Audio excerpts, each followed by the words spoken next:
자, 요한계시록의 이 초반에 예수님은 일곱 교회에 소아시아 일곱 교회에 메시지를 보내십니다. 네, 그 일곱 교회 중에서 오늘 우리 본문의 라오디게아 교회가 마지막이에요. 이 교회는 당시 교회 문제의 결정판이라고 할 만큼 주님께 가장 혹독한 책망을 받은 교회입니다. 그리고 책망만 받았어요. 다른 교회와 달리 칭찬의 말이 없습니다. 대부분은 칭찬과 또 책망이 있는데, 또 서머나 교회 같은 경우는 칭찬만 있는데 라오디게아 교회는 책망만 있습니다. 하지만은 이 책망은 책망으로 끝나지 않고 또 회복의 결과, 또 영광의 초대를 또 주시고 있습니다. 이 말씀을 통해서 우리의 신앙을 다시 점검하고 또 뜨거운 신을 결단하는 시간이 될 수 있기를 축복합니다. 이 라오디게아라는 지역은요, 이 소아시아 지역에서 교통과 금융의 중심지였습니다.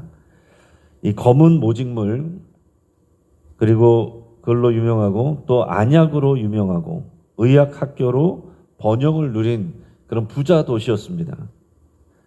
교회도 경제적 풍요를 자랑했습니다. 자, 주님께서도 그들의 자부심을 아셨기 때문에 그들에게 이렇게 말씀하십니다. 17절 말씀을 우리가 읽겠습니다. 네가 말하기를 나는 부자라 부유하여 부족한 것이 없다 하나 네 곤고한 것과 가련한 것과 가난한 것과 눈먼 것과 벌거벗은 것을 알지 못하는도다. 아멘. 여러분, 이것이야말로 영적인 비극입니다. 겉으로는 아무 부족함이 없어 보이는데 주님 보시기에는 아무것도 가진 것이 없는 그런 상태라는 겁니다. 겉으로는 부자이지만 그의 영혼은 하나님 앞에서 곤고하고 가련하며 가난하고 눈이 멀었으며 벌거벗어 수치스러운 상태라는 거예요. 여러분, 엑스레이 사진을 찍으면 어떻습니까? 우리 뼈 모습이 그대로 다 나타납니다. MRI 장비를 찍으면 장기의 모습들까지, 그 단층까지 다 보이게 됩니다. 그러나 주님의 눈은 그 안에 우리 심령과 영혼의 단층들까지 샅샅이 보십니다. 주님의 눈으로 우리를 바라볼 때 어떻겠는가 우리가 스스로 바라볼 수 있기를 바랍니다. 미국의 항공 영화 재벌이자 억만장자였던 하워드 휴즈라는 사람이 있었는데요. 이 사람은 젊은 시절에는 영화 제작하고 항공산업에 큰 성공을 거뒀습니다. 그러나 점점 편집증과 강박장애에 사로잡혔어요. 이 사람은 엄청난 부를 쌓았지만 말년에는 호텔 스위트룸에 직거하면서 사람을 극도로 경계하며 또 병적으로 운동했습니다. 나중에는 손톱과 머리카락이 수십 센치 자란 채 뼈만 앙상하게 남아서 외롭게 생을 마감했습니다. 사망할 당시에 이 사람의 재산은 오늘날 가치로 약 110억 달러였다고 합니다. 110억 원이 아니고 110억 달러였다는 거예요. 곁에는 아무도 없었습니다. 그는 돈으로 모든 것을 살 수 있을 것 같았지만은 친구를 살 수가 없었고 평안을 살 수가 없었습니다. 그리고 생명과 영생도 살 수 없었습니다. 여러분, 세상이 부러워하는 이 땅의 부여는 결코 영혼을 만족시키지도 못하고 구원하지도 못합니다. 주님과의 관계에서 오히려 우리가 주님과의 관계에서 부유한 자가 되기를 주의 이름으로 축복합니다. 라오디게아 교회의 문제는요, 이런 자신의 부유함 때문에 하나님 앞에 간절함이 없어요. 근데 사실 이건 그렇습니다. 제가 선교지에 여러 교회를 다녀봐도, 한국교회 여러 교회를 다녀봐도 부유한 교회치고 뜨거운 교회를 별로 못 봤습니다. 가난한 지역, 가난한 교회를 가면요, 성도들의 신앙이 살아있어요. 기쁨이 있습니다. 예배에 감격이 있습니다. 근데 부자 동네 교회를 가면요, 그냥 한국 교회 같아요. 여러분, 잘 들으시기 바랍니다. 그냥 한국 교회 같습니다. 그러니까 별로 아쉬움이 없습니다. 근데 라오디게아 교회가 그랬다는 거예요. 라오디게아에는 이 차가운 물, 냉수가 없었기 때문에 이 골로새 지역에서 시원한 물을 끌어오고 또 히에라폴리스 지역에서 뜨거운 온천수를 끌어왔다고 합니다. 하지만 긴 수로를 지나면서 물이 미지근해졌습니다. 주님은 이 지역의 이런 사정을 빗대서 이렇게 말씀하시는 거예요. 15절 16절 내가 읽겠습니다. 내가 내 행위를 아노니 내가 차지도 아니하고 뜨겁지도 아니하도다. 내가 차든지 뜨겁든지 하기를 원하노라. 내가 이같이 미지근하여 뜨겁지도 아니하고 차지도 아니하니 내 입에서 너를 토하여 버리리라. 아멘.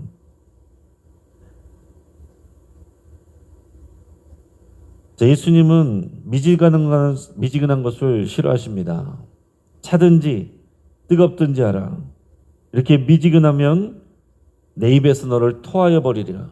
이렇게 강력하게 또 말씀하셨습니다. 한 찻집에 가면 이런 문구가 걸려 있다고 그래요. 커피는 뜨겁게 드셔도 맛있고 차갑게 드셔도 맛있습니다. 하지만 미지근해지면 맛이 없습니다. 정말 그렇습니다. 우리 젊은 사람들은 아이스 아메리카노 좋아하고요. 좀 연배가 있으신 분들은 건강을 위해서 따뜻한 커피를 좋아하지만은 미지근한 커피를 좋아하는 사람은 아무도 없습니다. 주님도 마찬가지예요. 우리 신앙이 차든지 뜨겁든지 분명하기를 원하십니다. 미지근한 신앙은 어떤 유익도 없어요. 차가우면 차라리 징계를 하고 뜨거우면 귀하게 사용하실 텐데 미지근한 신앙은 이도저도 아니다는 얘기입니다. 미지근함은 현실 안주와 자기 만족에서 비롯됩니다. 근데 우리나라 사람들은 어떻습니까? 튀지 않는 걸 좋아하고 적당한 것을 좋아합니다. 너무 앞서가는 것도 안 좋아하고 뒤처지는 것도 싫어요. 중간에 묻혀서 가는 걸 좋아합니다. 그러다 보면 여러분 우리 신앙이 라오디게아 교회 같을 수가 있습니다. 미적지근한 것일 수가 있어요. 신앙생활을 하지 않는 건 아닌데 그렇다고 뜨거운 게 없어요. 어디 나가서는 그리스도인이라고 말하지만 어디 나가서도 사람들이 그리스도인인지를 알 수가 없습니다. 그렇다면 사탄이 우리를 굳이 공격할 필요도 없습니다. 이미 무력하기 때문에 사탄이 공격하지 않아도 그의 경건의 능력이 없기 때문에 그냥 내버려 둬도 상관없다는 얘기입니다. 여러분 오늘 우리 자신에게 물어볼 수 있길 바랍니다. 나는 지금 뜨거운가? 아니면 그냥 적당히 교회를 다니고 있는가? 주님은 분명하게 말씀을 하십니다. 열심을 내라, 회개하라. 여러분 우리가 한 번 살다 가는 인생인데요. 그리고 언제 주님 앞에 서게 될지 모르는 인생인데 후회 없이 정말 뜨겁게 살기를 주의 이름으로 축복합니다. 이 라오디게아 지역은요. 안약으로 유명했는데 부르기아 가루 안약이라는 그런 안약으로 유명한 도시였다고 합니다. 자, 그런데도 주님이 이렇게 진단하십니다. 네가 눈이 멀어 있다. 이 사람들은요. 안약으로 유명한 도시란 것에 대한 자부심이 있을 거 아니에요. 이 약을 먹으면 사람들이 눈이 좋아집니다. 이 지역의 특산물입니다. 그러나 그 지역의 사람들에게 네가 눈이 멀어 있다. 안약을 사서 눈에 발라 보게 하라. 이렇게 말씀을 하시는 겁니다. 여러분 육체의 시력에 대해서 말씀하시는 게 아닙니다. 영적인 시력에 대해서 말씀하고 계시는 거예요. 자, 믿음은 어떤 것입니까? 믿음은 보는 것을 보는 게 아니라 보이지 않는 것을 보는 게 믿음이에요. 2차 세계대전 당시에 독일의 한 마을에 철로가 지나가는데 거기에 유대인을 실은 기차가 지나가면 교회 안까지 비명소리가 들려왔다고 합니다.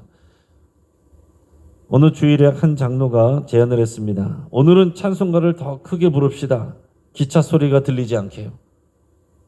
그리고 그들은 귀를 막고 눈을 감았습니다. 지금 유대인들이 핍박을 당하고 또 비참한 죽음을 당하는데 교회에서 눈을 막고 귀를 막았다는 사실입니다. 여러분 우리도 주님의 경고와 탄식을 못 본 척하면서 살고 있지는 않는지 우리가 돌아볼 수 있길 바랍니다. 우리가 정말로 영적인 소경이 아닌지 우리가 깊이 생각할 수 있길 바랍니다. 세상의 소리만 민감해지면 영적인 귀가 둔해지고요. 또 눈에 보이는 것에 현혹되면 영적인 눈이 멀어집니다. 영의 눈이 떠져야 진짜와 가짜를 구별할 수가 있어요. 보고 싶은 것만 보고 듣고 싶은 것만 듣고 보고 싶지 않은 것에 눈을 가린다면 우리는 영적인 맹인이 될 수밖에 없습니다. 우리는 불편한 진실을 눈으로 볼 수 있어야 되고 우리의 또 수준을 정직하게 볼 수 있어야 되고요. 보이지 않는 하나님의 일하심을 볼 수가 있어야 됩니다. 우리 18절 19절 말씀을 우리 같이 한번 읽겠습니다. 내가 너를 권하노니 내게서 불로 연단한 금을 사서 부요하게 하고 흰옷을 사서 입어 벌거벗은 수치를 보이지 않게 하고 안약을 사서 눈에 발라보게 하라.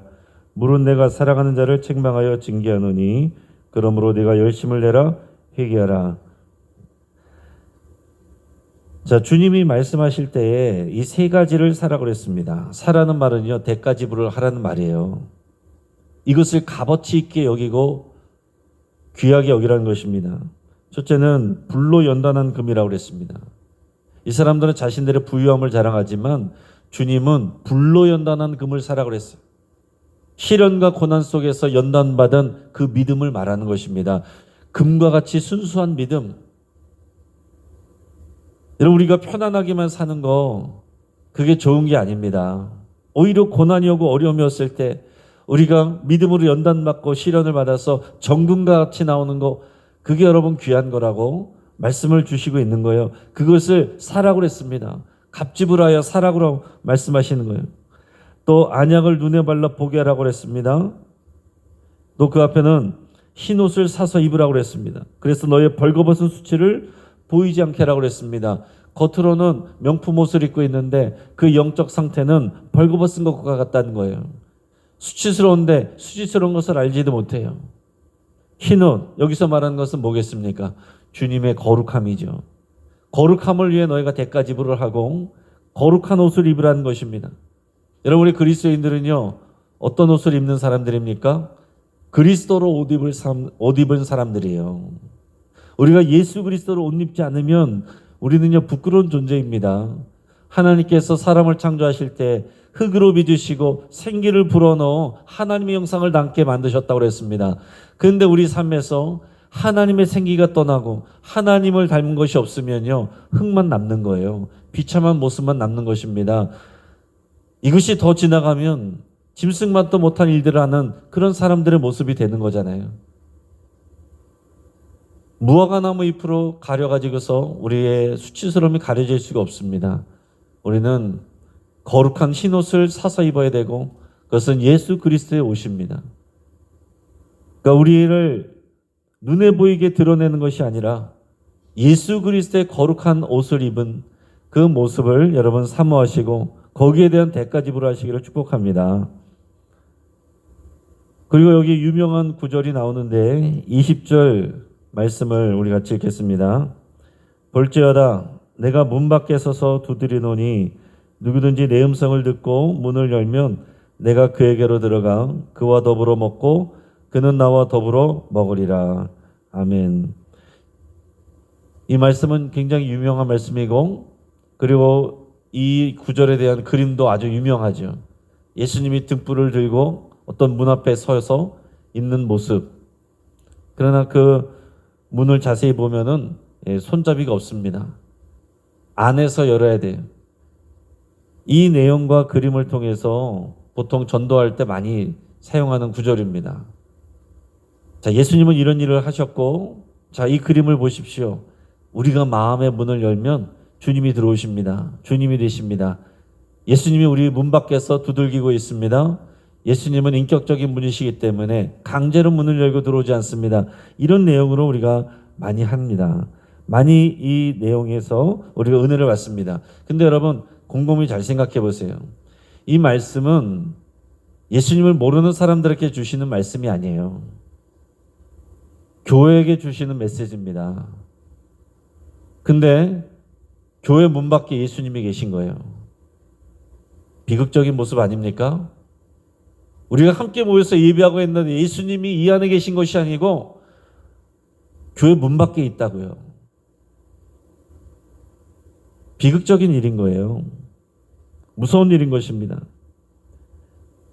그래서 사실은 이 본문 맥락에서 이 구절을 살펴보면 예수님이 심판주로 오시는 주님이 들어오시는 문으로 우리가 해석을 할 수 있습니다. 그래서 주님은 우리에게 이렇게 말씀한 것과 같은 것입니다. 너희는 깨어 있어라. 문지기처럼 준비되어 있어라.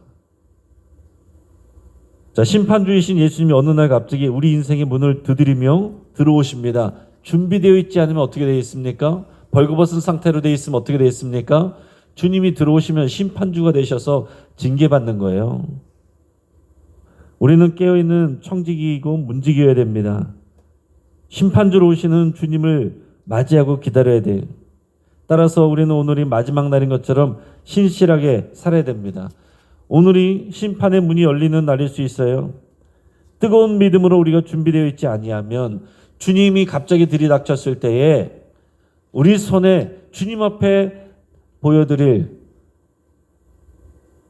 그 영혼의 값지불한 것들을 들고 있지 아니하면 우리는 심판받고 수치를 당할 수 있습니다. 그러나 우리가 준비되어 있을 때 주님이 말씀대로 그렇게 우리가 뜨거운 신앙을 가지고 회개하고 열심을 내고 불로 연단한 금을 사고 거룩한 흰옷을 사서 입고 그리고 안약을 사서 영적인 눈이 떠 있을 때에 주님이 들어오시고 우리가 문을 열면 주님이 함께 들어와서 우리를 칭찬하시고 우리와 더불어 먹고 우리는 주의 영광에 참여하게 되는 것입니다. 그렇지 않을 때 주님이 어느 날 갑자기 문을 두드리고 들어오셨는데 우리의 모습이 벌거벗은 것과 같았을 때 우리는 수치를 당하게 되는 것입니다. 저도 어릴 때부터 늘 기도하고 바라는 것 중에 하나가 뭐냐면 기도 제목 중에 하나가 그거였습니다. 제가 마지막 주님 앞에 섰을 때에 정말 칭찬받는 인생 되고 싶습니다. 이것은 저에 대한 다짐이기도 한 거예요. 여러분, 이 땅에서 우리가 많은 것을 호의호식하고 사람들에게서 칭찬받고 박수받았는데 주님 앞에 서서 칭찬받을 것이 없고 책망받을 것밖에 없다면 그것은 망한 인생입니다. 주님 앞에 섰을 때가 중요한 거예요.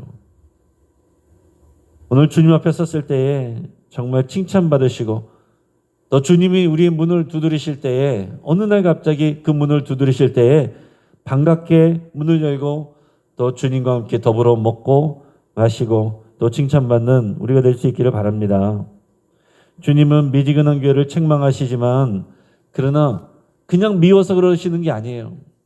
사랑하시기 때문에 그런 것입니다. 지금 라오디게아 교회를 버리시는 것이 아니라 사랑으로 부르시고 계신 겁니다. 그래서 열심을 내라, 회개하라. 이게 주님의 진짜 메시지예요. 너의 지금 상황은 벌거벗은 이런 상태야. 안약을 팔고 있지만 너네는 보지를 못하고 있어. 그러고 있으면 안 된다.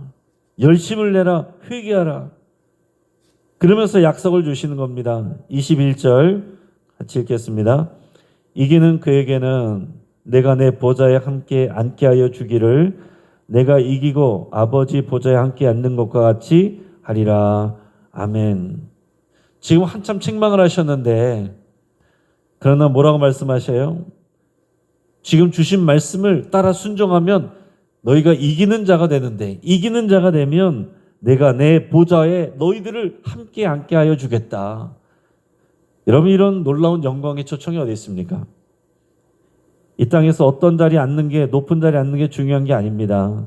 마지막 때에 하나님 나라에서 주님의 보좌에 함께 그 영광스러운 보좌에 앉는 것이 중요한 것이에요. 여러분, 주님 앞에 가게 되면 이 땅에서의 질서가 다 뒤집어질 것입니다.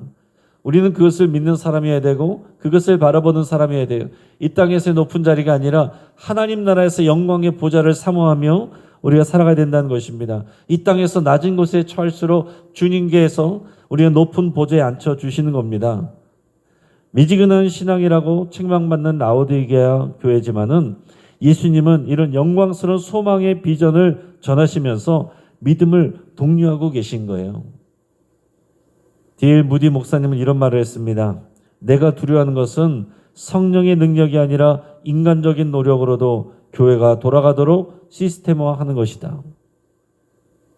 여러분, 이것은 우리 개인도 마찬가지고 교회도 마찬가지입니다. 교회가 사실은 이렇게 제도적으로 잘 갖춰지는 게 중요하죠. 그러나 잘못하면 거기에 익숙해질 수가 있어요. 기계처럼 우리가 돌아가면서 우리 안에 뜨거움이 사라질 수도 있습니다. 시스템화되는 것 자체가 나쁜 게 아니고요. 그것으로 인해서 우리 안에 성령을 구하지 않고 기도하지 않는 게 문제가 되는 것입니다. 익숙해지는 게, 신앙생활에서는 익숙해지는 게 제일 무서운 거예요. 늘 하던 거, 내 특별히 기도하지 않아도 늘 하던 거야. 그럴 때 시험에 들고 넘어지게 되는 것입니다. 신앙의 본질은 성령 안에서 타오르는 그 열정이, 그것 없이는 우리는 껍데기일 뿐입니다. 오늘 함께 우리가 결단할 수 있길 바랍니다. 나는 뜨겁게 살겠다. 나는 깨어있는 문지기가 되겠다. 이 땅의 높은 자리보다 하나님 나라의 영광스러운 보지 않는 것을 소망하리라. 이것이 우리의 결단과 다짐이 되기를 바랍니다. 오늘 주님의 음성이 오늘 우리 자신에게 주시는 그런 음성이 되기를 바랍니다. 고난을 두려워하지만 말고 불로 연단한 금을 사시기를 바라고, 이 땅의 명품 옷보다 거룩한 흰옷을 입으시기를 바라고, 눈에 보이는 현실만 보지 말고 영적인 안녕을 바라고 하나님의 나라를 보시길 바랍니다. 그래서 마지막 날 주님 앞에 충성되고 참된 증인으로 서기까지 뜨거운 심장을 품고 달려가기를 주의 이름으로 축복합니다. 같이 한번 기도하겠습니다. 오늘 이 말씀을 붙잡고 함께 기도할 때에 어느 순간 미지근해진 우리의 믿음을 회개하고 뜨거운 열정을 부어달라고 기도할 수 있길 바랍니다. 또한 눈에 보이는 현실이 아니라 하나님 나라 비전을 볼 수 있기를 위해서 여러분 간절히 기도할 수 있길 바랍니다.